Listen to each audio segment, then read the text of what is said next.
শুভ সকাল বন্ধুরা, আপনারা কেমন আছেন? আমার ডেইলি ব্লগের তৃতীয়তম দিনে আপনাদের সবাইকে জানাই স্বাগতম। আজকে শ্রী শ্রী জগন্নাথ দেবের সেই মহা রথযাত্রা, আর জগন্নাথ দেব আপনাদের সবার কৃপা করুক, আজকের দিনটা সবার যেন সুন্দর যায় সেই কামনায় রইল। চলেন আপনাদেরকে এই মুহূর্তে নওগাঁ কালীতলাতে কি অবস্থা সেটা আপনাদেরকে জানাই। এখন বাজে আমার ঘড়িতে প্রায় 9টা। আমি এখন কালীতলার মধ্য দিয়ে আপনাদেরকে দেখাবো যে যেখানে রথ টানা হয় সেই জায়গাটা কেমন। আর আপনারা দেখতে পাচ্ছেন কালীতলার ভিতরের পরিবেশ, পাশে গোবিন্দ মন্দির, ঠিক এর পাশ দিয়েই আমি যাচ্ছি। সামনে দেখতেই পাচ্ছেন অনেক লোক, দেখেন কি পরিমাণ। অবশ্য অনেক ছোট জায়গা তো সেই কারণে একটু ভিড় মনে হচ্ছে বেশি। এখন দেখেন এখানকার অবস্থা।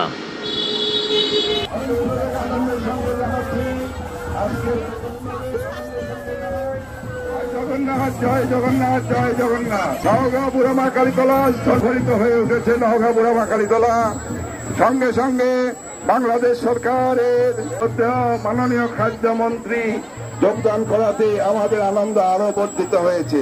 আজকের জগন্নাথ দেবের রথের পরবর্তী টান বৈকাল 5:30 ঘটিকায়। জয় জগন্নাথ। সকালের নাস্তার জন্য চলে আসলাম নবান্ন রেস্টুরেন্টে। আপনারা জানেন নবান্ন রেস্টুরেন্ট নওগাঁ রেজিস্ট্রি অফিসের পাশে অবস্থিত। এখানে খুব ভালো মানের সকালের নাস্তা এবং দুপুরের খাবার পাওয়া যায়। আমি এখন যে নাস্তাটা করব সেটা আপনারা দেখতেই পাচ্ছেন, তেলে ভাজা পরোটা এবং ডাল। খুবই সিম্পল নাস্তা। তো চলেন খাওয়া যাক।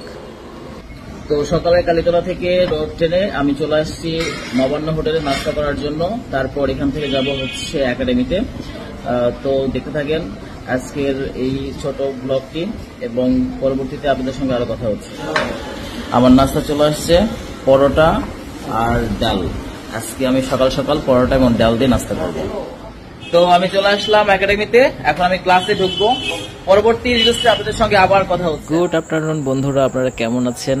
আপনাদের জন্য আমরা চলে এসেছি শ্রী শ্রী বুড়াকালী মাতা মন্দিরের সামনে। গেটে আমরা দাঁড়াই আছি, আমরা অপেক্ষা করছি। আর কিছু সময় পর রথ টানা শুরু হবে এবং তার পূর্ব মুহূর্তে কিছু প্রস্তুতি নিতে হচ্ছে। তো সেই প্রস্তুতিটি কী রকম হতে পারে সেটা আপনাদেরকে দেখাবো এই ভিডিওতে। শুধু তাই নয়, এখানে সম্পূর্ণ প্রস্তুতি শেষে কিভাবে রথ টানা হয় সেই বিষয়টিও কিন্তু আপনারা দেখতে পাবেন। তো আমরা এখন ভিতরে যাব এবং সম্পূর্ণ ভিউটি আপনাদেরকে দেখানোর চেষ্টা করব। এখানে দূর দূরান্ত থেকে বিভিন্ন ভক্তবৃন্দ চলে এসেছে রথ টানার জন্য, তাই অনেক লোকের সমাগম এখানে দেখতে পাচ্ছেন আপনারা। এখন আমরা আস্তে আস্তে ভিতরে প্রবেশ করছি এবং আপনাদের কালী মন্দিরের সামনের দৃশ্যটি দেখাচ্ছি, এবং এরপর আমরা চলে যাচ্ছি গোবিন্দ মন্দিরের সামনে এবং সেখানে কিভাবে প্রস্তুতি নেওয়া হচ্ছে সেই দৃশ্যটিও আপনারা দেখতে পাবেন।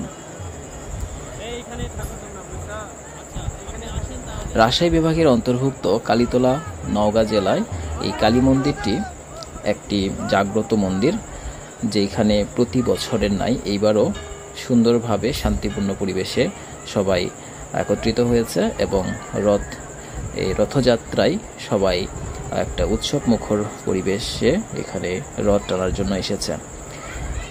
এখন আপনারা দেখতে পাচ্ছেন মন্দিরের সামনে আমরা দাঁড়ায় আছি। এটা হচ্ছে গোবিন্দ মন্দির।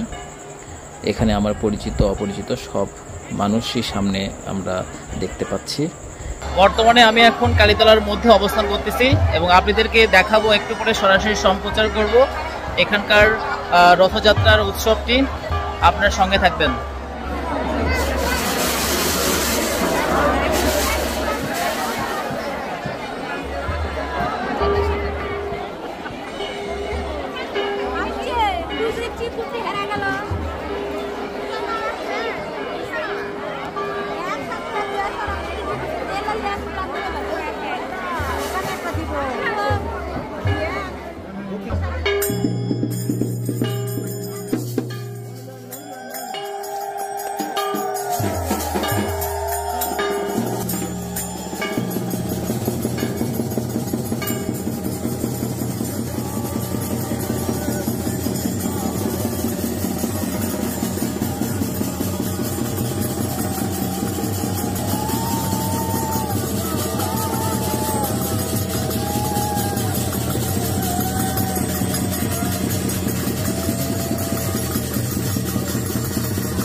এরই মধ্য দিয়ে শেষ হলো প্রথম দিনের রথ টানা। আপনারা দেখতে পেলেন। এতক্ষণ ধৈর্য ধরে আমার এই ভিডিওটি দেখার জন্য আপনাদের অসংখ্য ধন্যবাদ। আপনি নতুন হয়ে থাকলে আমাকে ফলো করবেন এবং লাভ রিঅ্যাক্ট দিবেন।